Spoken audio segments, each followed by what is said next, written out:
Good morning mga kababayan. Panibagong vlog na naman tayo ngayon.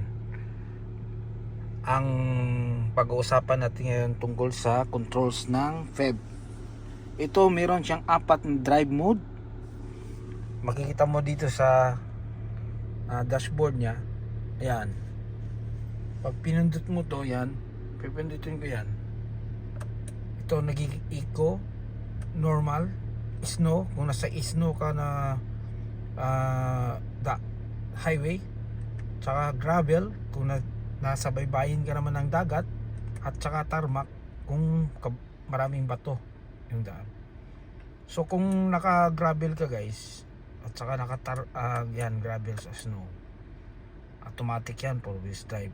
Pero ibig sabihin kung normal ka rin, mag 4-wheel drive din yan, kaya lang depende sa road na dinadaanan mo. Minsan pag hindi kailangan, hindi niya na ginagamit yung 4-wheel drive. Itong kagandahan nito guys, meron siyang all-wheel drive, automatic na siya, no? So ibig sabihin high-tech na talaga itong klase. Kaya para sa mga planong bumibili yan ng FEV, double check lang yung specs. Yun lang masasabi ko ngayon. So yan mga controls niya.